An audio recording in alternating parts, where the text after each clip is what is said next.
السلام عليكم. رسميا أعلنت شركة كونامي تحديث اليوم سوف ينزل إلى ده اللي تعرفه جوه آخر الفيديو. هذا المقطع عايزك تنزل تخبط اشتراك للقناة ولايك عشان يوصلك كل جديد، وفعل زر الجرس عشان نوصل إشعار لأي مشترك. يلا بينا، ليتس جو. انطلقنا وسوف نأتي حاليا إلى تحديث فيتو 3.0 ونشوف ايه الذي ينزل والذي هيتمسح ونشوف كل الدنيا دلوقتي يا جدعان. بس برضه انا عايز اشترك القناة عشان نوصل 1000 مشترك. ودي الرسالة يا جدعان اهي، ان اول رسالة هنخش دلوقتي نشوفها ونترجمها وناخدها سكرين كده محترم وانتم معانا على الفيديو، وهنترجمها وهنشوف الرسالة بتقول ايه مع بعض عشان بعد كده تتعلم وتشوف الدنيا لوحدك. تمام يا عمنا؟ يلا بينا هننزل على ديكشنري وهتشوف يا جدعان.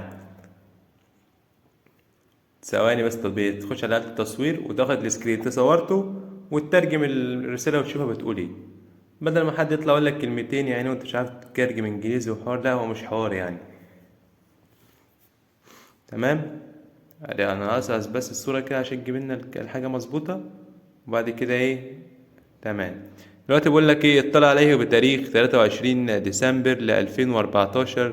انفورميشن معلومات، يعني تصدر الاعلان يوم 26/12 اللي هو يوم الخميس الموافق الجاي يعني يا جدعان هيكون التحديث معانا باذن الله. ودلوقتي بقول لك سيتلقى جميع المستخدمين الذين قاموا بتثبيت التحديث الإصدار اللي هو 2.3.0 بحلول 26/12 اللي هو برضه يوم الخميس. تمام. بعد تثبيت التحديث اللي هو V2.3.0 لم يتم قم بتسجيل الدخول للعبة والوصول إلى البريد الخاص بك بحلول اللي هو يوم الخميس يا جدعان، للمطالبة بصفقة اللي هي يعني التحديث هينزل يوم الخميس خلاص يا جدعان رسميا، اللي كان متأجل من زمان هنشوفه أخيرا. بس للأسف يعني في باكيات كتير هتروح ويعني هنخسر كتير حاجات، أنا حاسس هنخسر كتير في الدنيا ديت.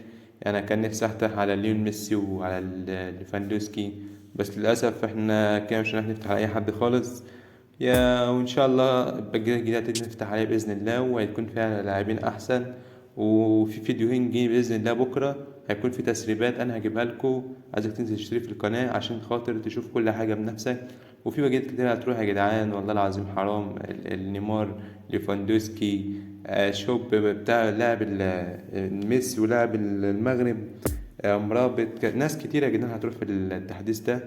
فلو عجبك الفيديو لايك للفيديو واشتراك في القناة عشان يوصلك كل جديد. ووصلنا لهذا الفيديو، رب يكون عجبك وأحلى مسا عليك.